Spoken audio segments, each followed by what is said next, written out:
안녕하세요. 반갑습니다. 자, 오늘 이제 12번째 강의죠, 여러분하고.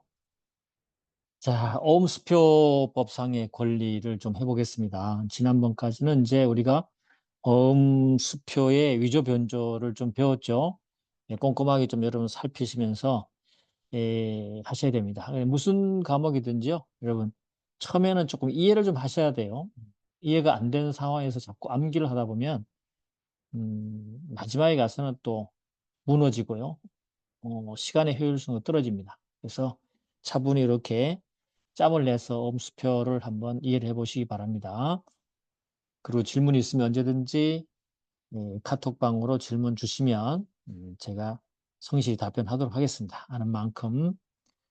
자, 음수표법에서 음수표상의 권리, 음수표법상의 권리. 우리가 이제 이 권리를요, 두 가지로 구분해 볼 수 있어요. 어, 어음수표법 그 자체로 법적으로 인정되는 권리가 있고요.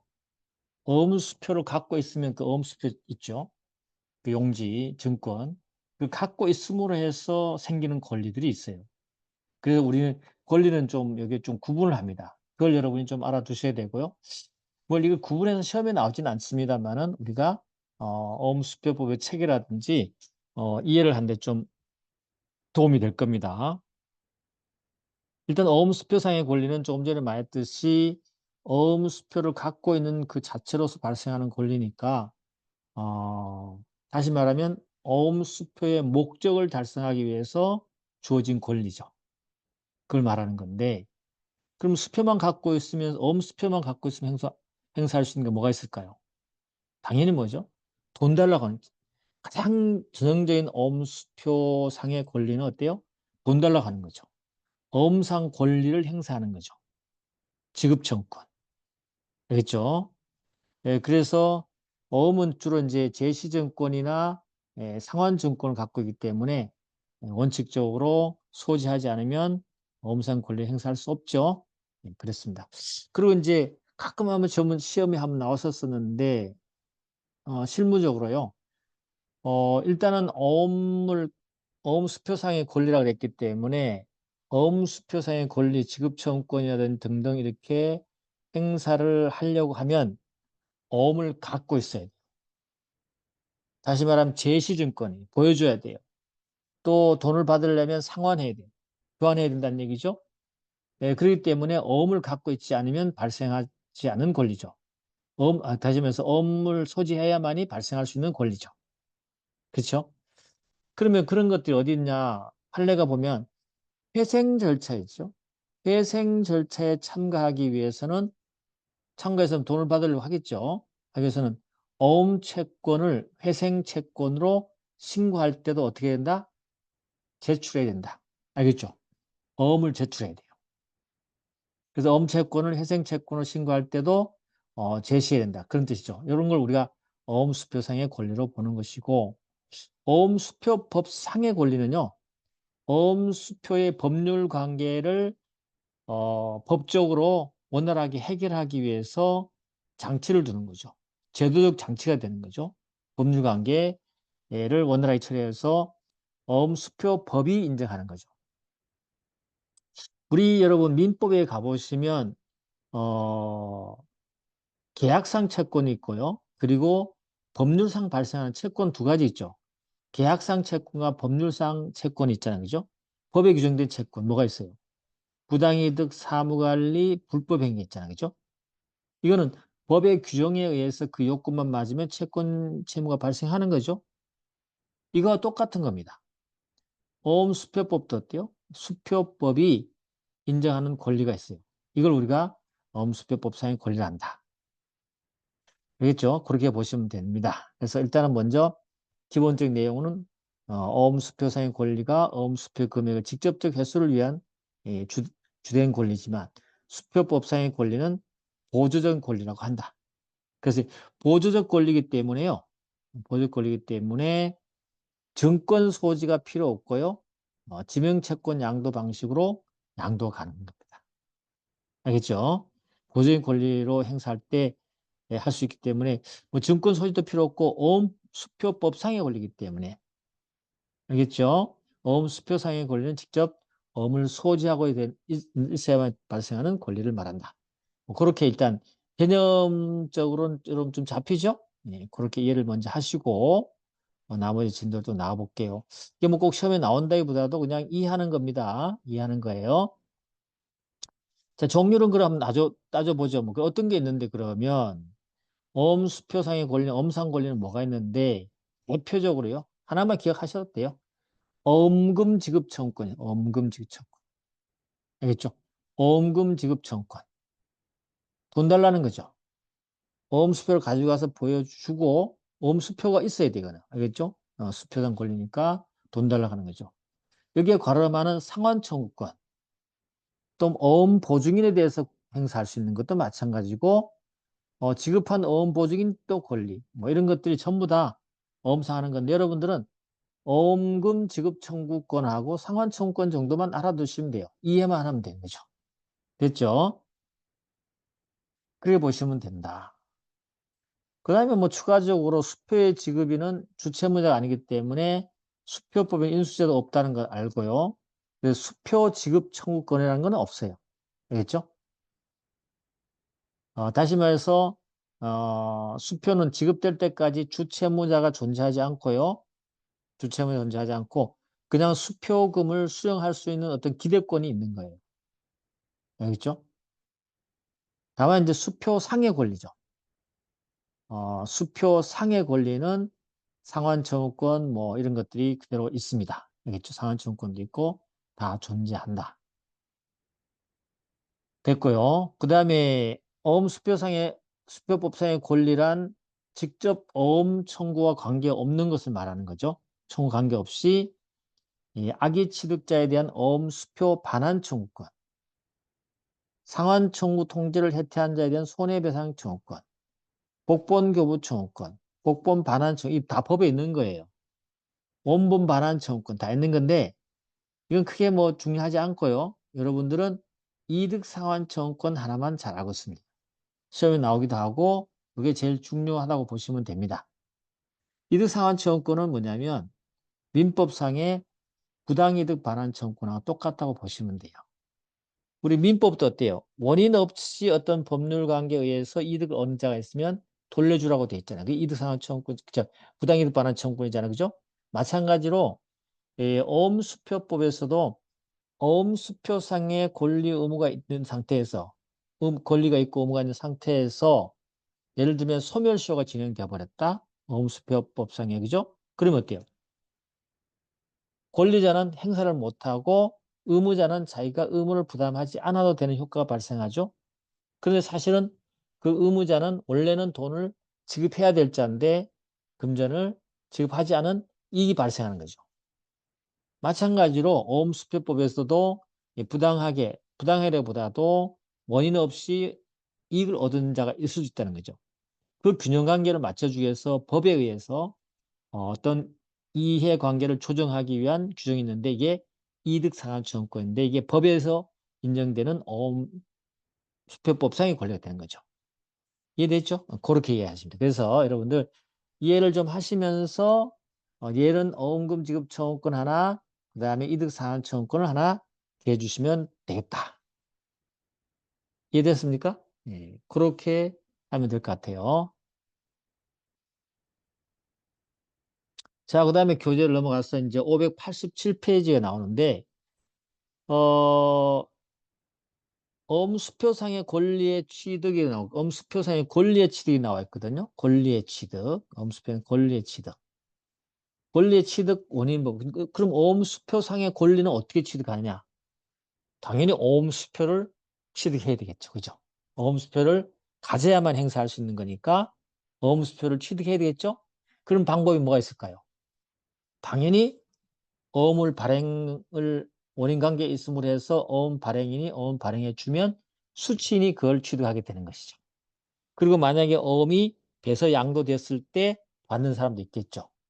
그렇게 되는 겁니다. 그래서 처음에 어음 수표를 발행하잖아요. 발행하면서 취득하는 것을 우리가 원시 취득이라고. 그죠? 처음 취득하는 거죠. 취득하는 거죠. 그 다음에 선의 취득도 원시 취득이 되는 거죠. 이걸 우리가 원시취득이라고 해요. 원시취득을 합니다. 그 다음에 어음수표상의 권리를 또 어음수표를 넘겨받는 거죠. 배서받는 거죠. 그죠? 예, 그렇게 넘겨가는 거죠. 우리가 이전받는 거. 이러한 권리를 이전받는 거 우리가 승계취득이라고 표현합니다. 그냥 표현만 알아두시면 되고요. 그 다음에 이전 방식에는요. 소진이 전자로부터 어음을 배서했던 교받은 경우는 이걸 우리가 배서라고 하거든요. 배서 또는 교부라고 합니다. 그래서 우리가 여러분들이 오해하시는 부분이 있는데 물론 어음법적으로 양도 권리를 이전하는 방법이 배서입니다. 우리 민법상의 권리에 대한 그죠? 예, 물건이라든지 권리를 넘겨주는 방식들이 있잖아요. 그죠? 그런 방식들이 있지만 어음법에서는 독특하게 있죠. 배서라는 양도 방법이 존재합니다. 근데 배서만 있느냐? 그렇지 않습니다. 교부도요. 교부도 그냥 주는 거 있죠. 어음을 넘겨주는. 이것도 교부도 어음법적으로 인정되는 방법으로 보시면 돼요. 배서만 있는 게 아니에요. 배서도 어음법적 방법이지만 교부도 어음법적으로 유통 방식이 된다. 됐죠? 이렇게 된다. 이렇게 알아두시고. 그러면 어음수표를 반드시 어음수표법상으로서 인정되는 양도 방법인 배서 교부로만 이전되느냐? 그렇지 않습니다. 지명채권 양도, 민법상, 그죠? 지명채권 양도 방식으로도 넘겨줄 수 있어요. 그 다음에 우리 포괄승계 아시죠? 상수 합병에 의해서도 넘겨줄 수 있어요. 어음을 넘겨줄 수 있잖아요. 그죠? 아버지가 돌아가셨을 때 아버지가 갖고 있는 어음수표를 넘겨받을 수 있죠. 그죠? 이런 겁니다. 이런 것들은, 양도도 가능하고 이전도 가능하지만 규율되는, 그죠? 규정되는, 예, 법률이 달라지는 거죠. 그래서 배서교부는 어음수표법에서 통제하는 것이고요. 그 다음에 지명채권 양도 방식이라든지 이런 특정승계 포괄승계는 일반 사법상, 민법상 유통 방식으로 보시면 되는 거죠. 그러니까는 거기에 대한 법률 관계가 민법이 적용될 것이냐 아니면 어음수표법이 적용될 것이만 차이가 나는 것이지 다 양도 가능하다. 알겠죠? 어음수표는 반드시 배서 양도로만 넘어가는 게 아니에요. 다른 사법적 방법으로 다 넘어가지만 적용되는 법률이 달라질 뿐이다. 라고 알아두시면 됐죠? 자, 그 다음에 이제 우리가 알아둘 게 선의취득이죠. 곳곳에 뭐 많이 나오는 게 이제 선의취득이 한데 우리 증권에 대한 선의취득은 사실은 어음수표법에 규정을 하고 있고요. 회사법에 가보면 이제 주식이라는 거 있잖아요. 이 주식을 주식에서는 어때요? 딱 어음수표법 선의취득증을 준용한다라고만 나와 있을 뿐이에요. 그래서 여기만 좀 잘 알아두면 되는데 조금 이제 우리가 구분할 것은 민법상의 동산이라든지 민법상의 선의취득하고는 조금 요건이 다르기 때문에 그것만 좀 조심하면 되겠죠. 그렇죠? 예, 그렇습니다. 자, 일단 먼저 첫 번째부터 한번 가볼까요?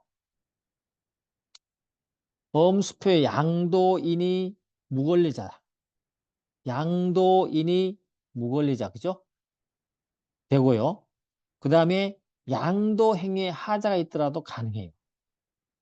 민법상은 안 되지만 알겠죠? 증권법상에는 어음법 있죠? 증권 양도할 때는 무권리자도 가능하고요. 무권리자가 아니고 양도행위 하자가 있다 하더라도 무권대리라든지 하자가 있다 하더라도 선의치료 요건을 갖출 수 있어요. 일단 다 정리 다시 한번 할 겁니다. 복습할 때.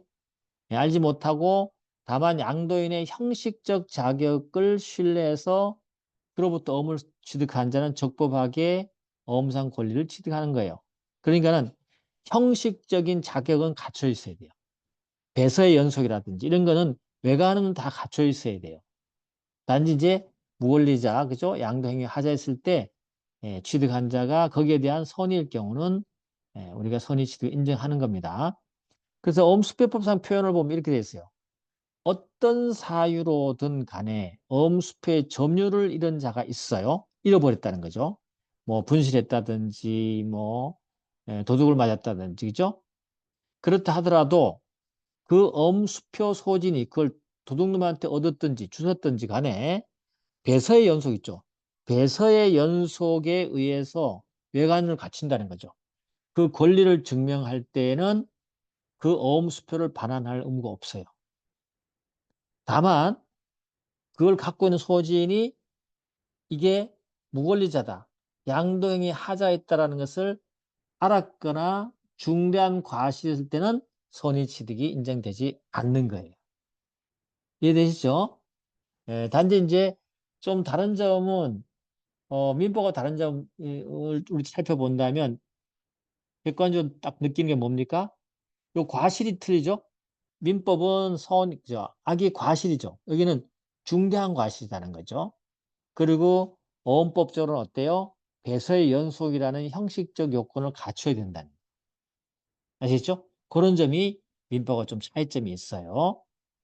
자, 그럼 이제 비교를 한번 해볼게요. 그럼 민법에 대해서. 우리 동산의 선의취득 있잖아요. 동산에. 동산의 선의취득은 양수인이요. 선의 무과실.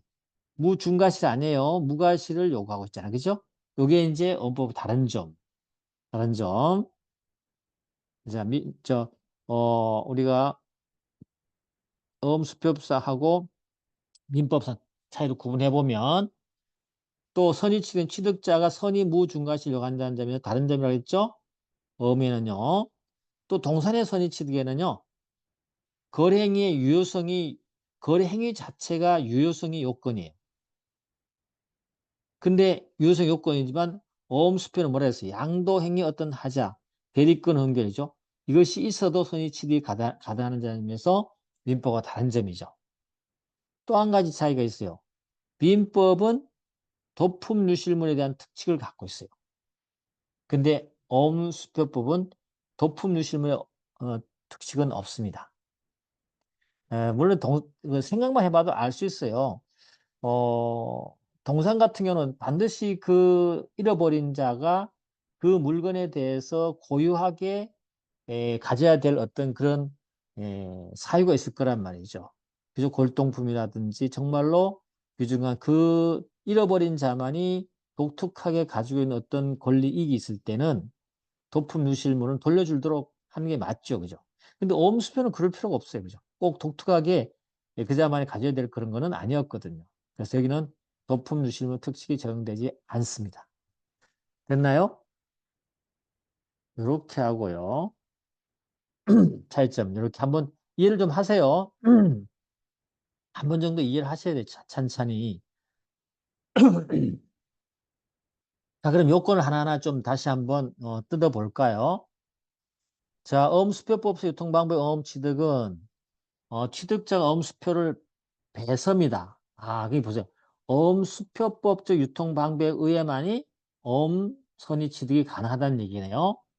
어음수표법적 취득 유통방법 뭐라고 그랬습니까? 배서 아니면 어떻게 돼요?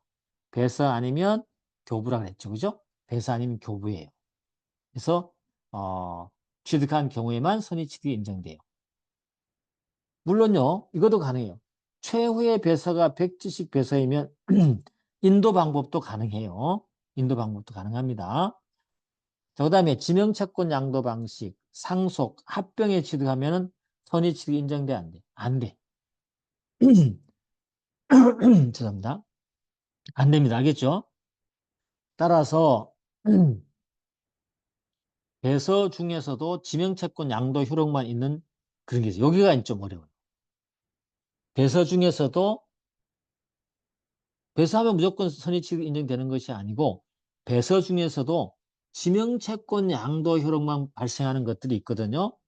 그거는 어음법적 유통방법이 아니잖아요. 그렇죠? 그렇기 때문에 선의취득이 인정 안 돼요. 그게 뭐냐면 기한 후 배서예요. 나중에 배울 겁니다. 기한 후 배서는 지명채권 양도의 효력만 있어요. 물론 이거 기한 후 배서는 배서로 양도할 수 있지만 지명채권 양도 효력만 있기 때문에 어음법 유통 방법을 보지 않고 그 다음에 지시금지엄이거든요. 다시 배서 금지엄이 아예 양도를 못하게 한 어음 있죠. 이거는 지명채권 양도 방법으로만 양도할 수 있어요. 그 다음에 추심위임에서는요. 이거는 그냥 대리권을 준 부분이기 때문에 선의취득이 인정되지 않아요. 알겠죠? 이런 것들입니다. 그래서 요걸 여러분이 알아두시면 좋다. 제가 별표해 준 거 정도 알아두면 나중에 요거 연결하면 되니까 그렇게 해줍니다. 일단은 어음수표가 선의취득이 되려면 어떻게 한다? 첫 번째 요건이 어음수표법적으로 양도되어야 된다. 됐죠? 예외 알아두시면 된다. 그게 중요해요. 그 다음에 형식적 자격자로부터 취득해야 된다. 이거 굉장히 중요했어요. 형식적 자격을 갖춰야 된다. 그렇죠? 어음은 외관이다, 외관. 외관이라는 거죠. 제일 외관은 뭐냐면 적절하게 있죠. 배서 양도해서 형식적으로 배서 연속이라든지 이런 것이 갖춰져서 마지막에 갖고 있는 자가 정당한 것으로 외관이 나타나야 돼요. 이걸 우리가 형식적 자격이라. 알겠죠? 그래서 형식 자격은 어음수표의 형식적 유효성 하나하고 배서의 연속 두 가지를 말합니다. 형식적 유효성은 이 어음의 뭐 요건들 있죠. 이런 것들이 다 갖춰야 된다는 뜻이고, 배서 연속은 이게 이제 쭉 뭐 A, B, C 이렇게 넘어갈 때 배서, 그죠? 배서하는 자의 연속이 나타나야 되는 겁니다.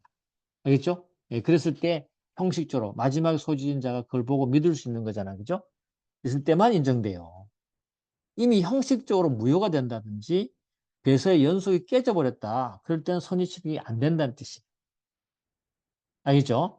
자, 그러면서 우리가 조금만 하나 이해를 해볼 게 있다면, 어음법의 요건이 흠결되면 우리가 이게 불완전 어음수표라 그래갖고, 이게 무효되는 거거든요. 이게 형식적으로 무효예요. 그죠? 유효성이 없는 걸 말한다. 그 다음에 채권 판결로 무효가 되는 어음수표 있죠? 이것도, 손익취득이 인정되지 않습니다. 그건 또 별도로 따져보도록 하고요. 그 다음에 미완성 어음인 백지어음 어때요? 손익취득 가능합니다. 백지어음은요, 어, 의도적으로 어음의 요건을 일부를 빼놓은 거잖아. 그죠? 예, 보충되기 전까지는 어음상 권리를 직접적으로 지급 청구라든지 이런 걸 할 수는 없지만 그 외 양도라든지 거기에서는 완전한 어음하고 동일하게 취급합니다. 그래서 미완성 어음인 백점은 손익취득이 가능하다. 요건이 흠결인 불완전 어음 수표, 그죠? 이거는 형식이 갖추지 않기 때문에 무효인 어음은 안 된다. 됐어요? 그 다음에 세 번째, 연속된 배서의 최후의 비배서인과 소진 출급식 수표인 경우, 최후의 배서가 백지신 경우에는 어음수표 소진이 형식적으로 갖고 있는 걸 우리가 취급해 줍니다. 그거 나중에 또 배울 거예요.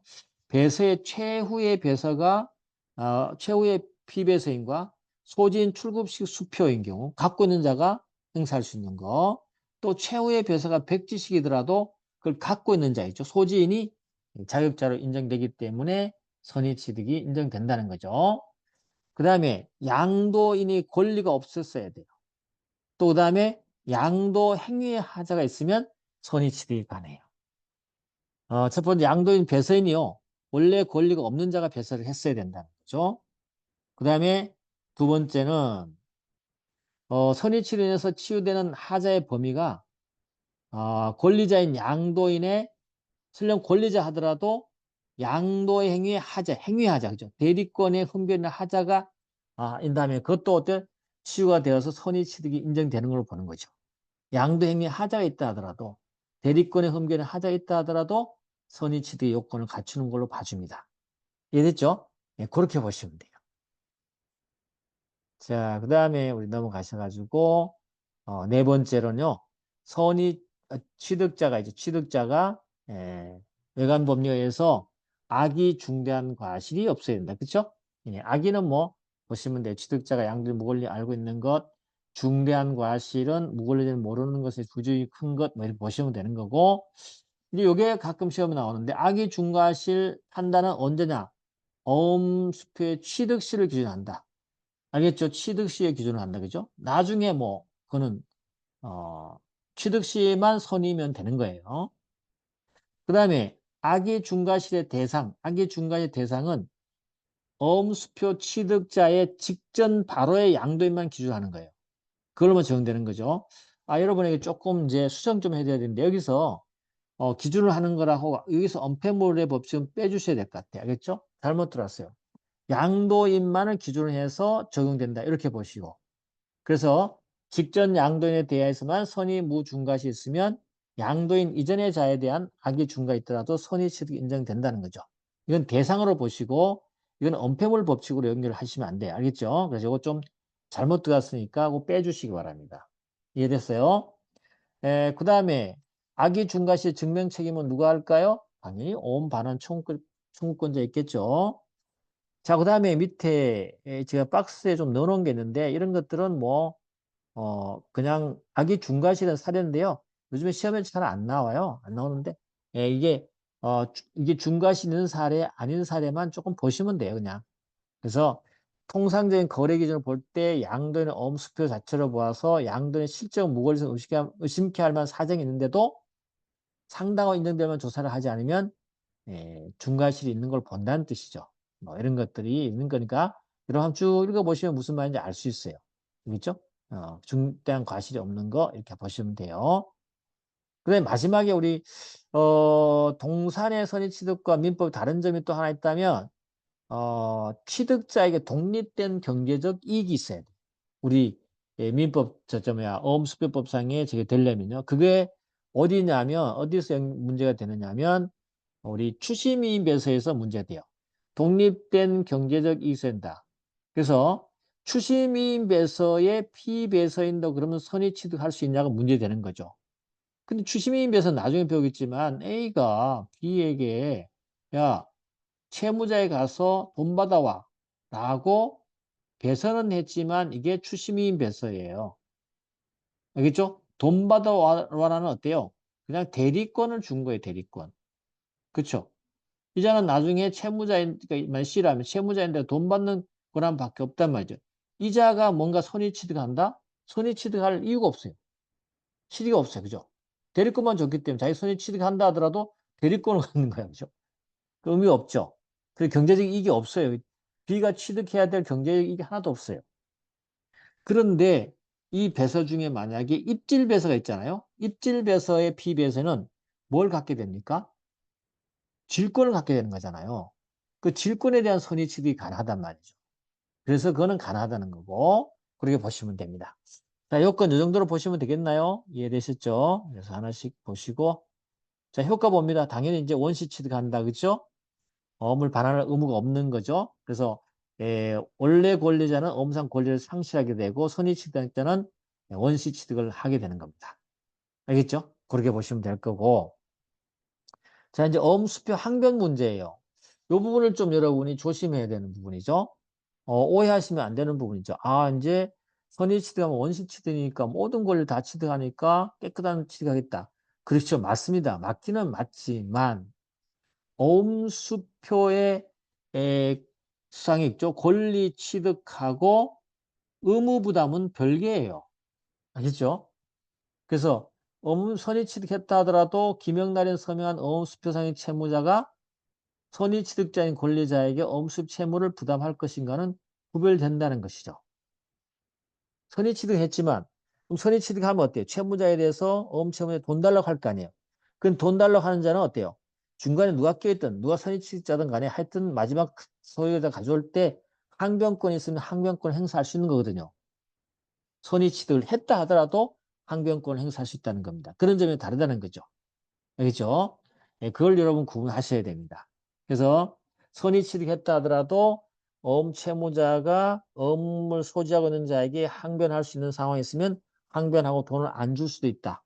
알겠죠? 그렇게 알아주시면 된다. 일단 항변이야 뭐 나중에 또 배우겠지만 양도인의 무권리에 대해서 선의이지만 그 이전의 원인 행위의 존재의 하자에 대해서는 해이가 있는 취득자는 선의 취득하더라도 인적 항변으로 대항받을 수밖에 없어요. 또 한 가지는 선의 취득한 어음 소지인도 선의 취득했어요. 돈 달라고 그랬더니 뭐라 그러냐면 이거 유조된 어음인데 라고 주장할 수 있겠죠. 이걸 우리가 물적 항변이라 그래요. 이거는요 무능력, 무권대리, 위조 변조는 전부 물적 항변이거든요. 선의 취득한 자든 아니든 간에 마지막 소지인에게 주장할 수 있는 거죠. 이게 물적 항변이에요. 그래서 어, 조심할 것은 선의 취득했다고 해서 항변권이 없어지는 것은 아니다. 라고 알아주시면 됩니다. 그 다음 채권 판결 문제죠. 당연히 채권 판결 우선권을 갖고 우선선을 갖고 있습니다. 하지만 이제 어음을 분실한 권리자가 채권 판결을 받은 이후 있죠. 채권 판결 받은 이후에는 어음 손해 취득이 없어요. 그럼 언제 가능하냐? 채권 판결 이전에 이미 손해 취득을 했어요. 그리고 공시채고 거칠 거 아니에요. 그 공시채고에 손해 취득자는 어때요? 권리를 신고했어야 돼요. 신고해야만이 어떻게 한다? 손해 취득을 인정할 수 있어요. 신고하지 않으면 어떻게 돼요? 채권 판결이 우선하는 거죠. 알겠죠? 네, 그렇게 본다는 거죠. 만약에 어음을 분실 도난한 자가 공시채고 절차를 채권판을 받은 경우에 공시채고에 따른 권리에 신고를 하지 않은 어음 선의칙자는 채권 판결 그 자체에 대해서 불복을 통해서 뭔가 취소를 받지 않으면 자기의 권리를 행사할 수 없어요. 이게 채권 판결 우선설이죠. 그죠? 예, 그래서 판결을 받은 이후냐, 이전이냐 일단 먼저 따지고 그렇게 여러분이 논리를 정리를 하셔야 될 것 같습니다. 자, 됐죠? 그렇게 보시면 돼요. 그 다음에 채권 판결 흐름은 동일한 내용 판례니까 한번 보시면 되겠습니다.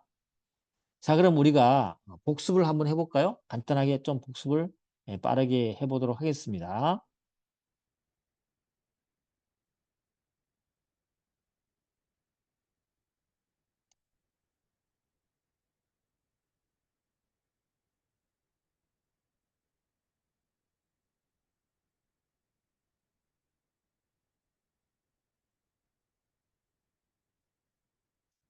자, 가볼까요? 이제 12강 진도, 이렇게 복습 진도입니다. 자료를 가지고 간단하게 좀 빨리 훑어볼게요. 그러면요. 자, 아까 봤던 책에 교재에서 봤던 어음 수표 상의 권리다. 그쵸? 직접 어음 수표의 목적을 달성하기 위해서 인정되는 권리다. 이에 가름하는 권리들을 말한다. 됐죠? 그래서 어음은 여기서 발생하는 이유는 어음의 제시증권성의 상환증권이기 때문에 어음을 소지하고 있다는 전자에서 발생되는 권리다. 그쵸? 그리고 하나 좀 판례는 알아두라 그랬죠? 회생 절차 참고할 때도 보험금 채권을 행사하려면 어음을 어떻게 돼요? 제출해야 된다. 알겠죠? 그거 하나 알아두면 된다. 어음수표법 상의 권리는 어음수표의 법률 관계를 원활하게 처리하기 위해서 인정하는 권리다. 그쵸? 그리고 우린 이걸 뭐라고 한다? 어음수표법 상의 권리는 보조적인 권리라고 한다. 그죠? 그렇기 때문에 증권 소지할 필요도 없다. 그죠? 지명채권 양도 방식으로 양도 가능하다. 그죠? 보시면 된다. 그 다음에 종류는 어음사의 권리는 다른 거 없다 그랬죠? 일단 어음금 지급청구권 하나 하고 상환청구권 정도 하나 알아두시면 된다 그랬죠? 어음을 갖고 있으면서 행사할 수 있는 거. 그 다음에 어음 수표사의 권리도 마찬가지고 수표사의 권리는 우리가 수표금 지급청구권은 없다 그랬죠? 지급청구권 없다. 왜냐하면 수표상의 채무자가 존재하지 않습니다. 주채무자가. 그 다음에 어음 수표법상의 권리다. 직접 원금 청구와는 관련되지 않는 거라 했죠. 대표적으로 이득상환 청구권이 있다고 말씀을 드렸습니다. 자, 권리 취득의 원인 방법이다. 원시 취득 가능하다 그죠? 그 다음에 선의 취득도 우리 원시 취득을 한다 그랬죠? 그 다음에 승계 취득, 넘겨받는 거 우리 승계 취득을 했죠? 그 다음에 취득 방법은 어떻게 한다? 어음수표법적으로는 배서와 교부가 있다. 그쵸? 그다음 일반 사법상 지명채권 양도 상속 합병이 있다. 이런 거는 법의 적용이 다를 뿐이고 양도 방법이 된다. 그죠? 넘어갑니다. 그 다음에 선의취득 문제라 그랬죠? 그래서 갑이 발행인이고 분실되었다. 배선 양도인 선의취득자가 있다라는 그림을 생각하시면서 뭐 의의는 됐고요. 어음수표상여이다. 어음수표의 점유를 잃은 자가 있을 때 수표 소진이 배서의 연속에 의해서 형식적 요건을 갖춰야 된다 그랬죠? 수표를 반환할 의무가 없다. 소진은 악이 중대한 과실이 없어야 된다. 그렇죠? 네, 그렇게만 알아두시고 넘어갑니다. 그럼 동산의 선의취득 우리 민법에 했던 거는 비교는 아까 봤죠? 어떻게 좀 구분해 볼까요? 한번 그림으로. 동산 선의취득은 선의 무과실, 여기는 무중과실. 그 다음에 거래 행위 자체는 유효해야 돼요. 여기는요.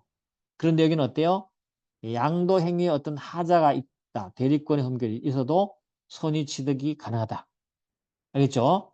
도품 유실물의 특징이 있냐 없냐? 차이점이 있다라고 보시면 됩니다. 그 다음에 선의취득자가 선의취득을 하려면 반드시 어때요? 배서 양도인 어음수표법적 유통방법으로만 취득해야 된다. 그래서 배서나 아니면 인도나 교부로만 가능해요. 그랬을 때만 병이 선의 취득 가능한 거예요. 근데 더 중요한 거는 나중에 연결돼야 되겠지만 이게 중요하다. 이건 선의 취득이 이제 안 돼요. 일단 지명채권 양도 방식 안 된다고 그랬죠. 상속합병 안 되죠. 그 다음에 지명채권 양도의 효력만 존재하는 기한 후 배서도 선의 취득 안 돼요. 기한 후 배서를 넘겨줬다 하더라도 기한 후 배서를 받은 자는 선의 취득이 인정 안 돼요. 그 다음에 지시금지 어음 그래갖고 아예 배설을 못하게 하는 어음이 있거든요. 어음 있는데 그건 어때요? 아예 배설 자체를 못해요. 만약에 양도를 한다면 지명채권 양도 방법으로만 가능하단 말이죠. 이거는 선의취득이 될 수 없겠네. 그쵸? 그 다음에 추심이인 배서도 대리권만 주어져 있기 때문에 추심이인 배서도 선의취득의 실익이 없다. 그죠? 그렇게 보시면 된다. 그 다음에 배서인은 어떠냐? 배서인 요건은 형식적 자격자로부터 취득해야 된다. 다시 말해서 양도인에게 형식적 자격은 가지고 있어요. 배서인으로서 요건을 갖춰야 돼요.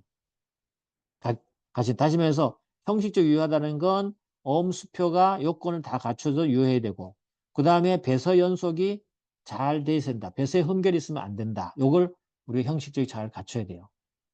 그리고 백지어음도 미완성 어음이지만 완성 어음 취급하니까 선의 취득 가능하고요. 근데 불완전 어음 수표는 뭐예요? 요건 흠결은 형식적 무효가 되는 거예요. 알겠죠? 형식적 무효이기 때문에 선의 취득 안 돼. 재권 판결로 무효된 수표도 안 돼. 근데 연속된 배서의 최후의 배서인 소지인이 출급할 수 있는 수표, 최후의 배서가 백지시인 거.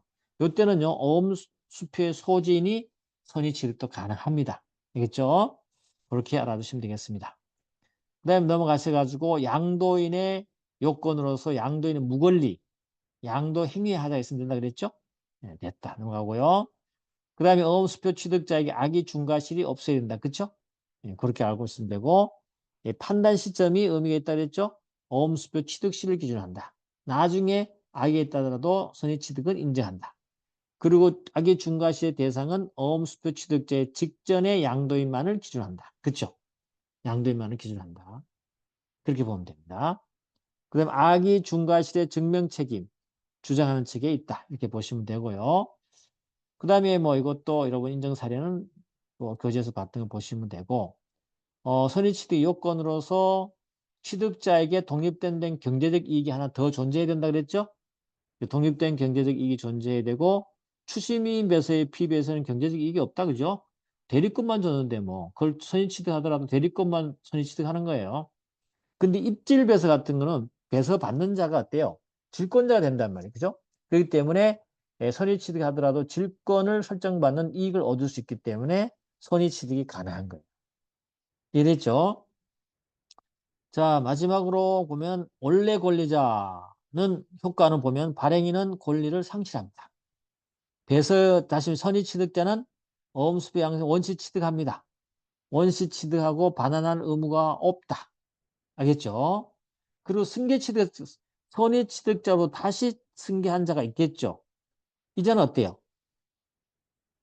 정상적으로 전자의 권리, 선의자였죠. 전자의 무권리, 설령 양도행위 하자를 알았던 자라 하더라도 유효하게 승계취득한다. 이게 바로 엄폐물의 법칙이에요. 이자가 여기에 대해서 악의가 있다 하더라도 어때요? 여기서 이미 어때요? 선의취득이 돼버렸죠. 그래서 여기 잘려버린다 이거죠. 이걸 우리가 엄폐물의 법칙이라 해요. 그래서 등기취득자는 설령 알고 있었다 하더라도 선의취득 가능하다. 요거거든요.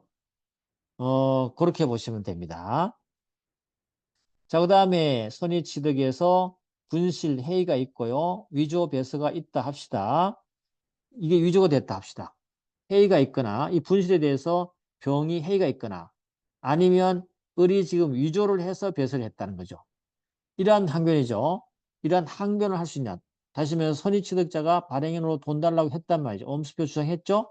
좋아요. 선의취득한 거는 맞지만 돈 달라고 할 때 병이 이 분실에 대해서 알고 있는 거라든지 요 중간에 배서받는 요 배서가 위조됐다 하면 발행인은 어때요? 선의취득자에게 주장할 수 있습니다. 항변할 수 있단 말이죠. 알겠죠? 그래서 선의취득과 의무부담 관계는 별개입니다. 선의취득했다 해서 여기에 있는 이런 항변들이 사라지는 건 아니다. 라고만 알아두시면 된다. 그쵸?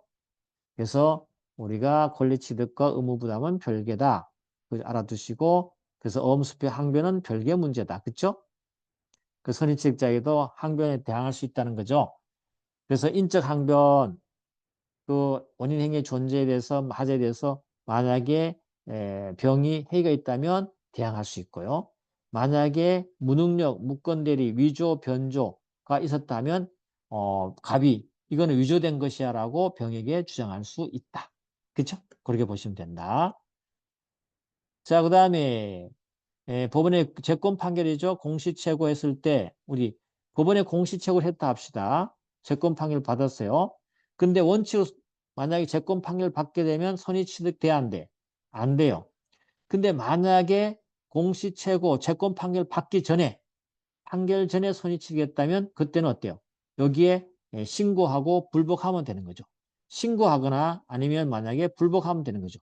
그죠? 그렇게 할 수 있다. 내용입니다.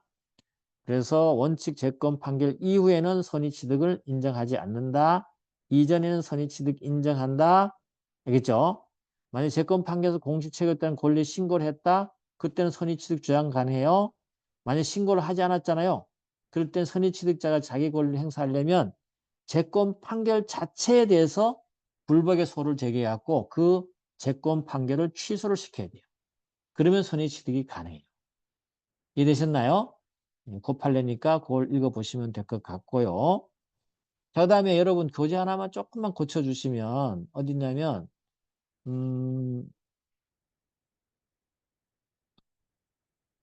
또 페이지 589페이지에 거기 효과 있잖아요. 그죠? 효과에 이걸 보시면 효과에 두 번째 있죠. 선의취득자로부터 권리를 승계취득한 자는 선의취득자의 전자의 무권리를 알았던 자라도 선의취득 권리를 유효하게 승계한다. 요게 바로 뭐죠? 엄폐물의 법칙이랍니다. 알겠죠? 엄폐물의 법칙. 뭐 그렇게 됩니까? 그죠? 법칙. 요겁니다. 요걸 여기 적어주시면 돼요. 알겠죠? 엄폐물의 법칙이다. 아까 그림 좀 봤죠? 자, 시간 좀 많이 지났네요. 오늘은 여기까지 하도록 하고, 다음 시간에 뵙도록 하겠습니다. 수고했습니다.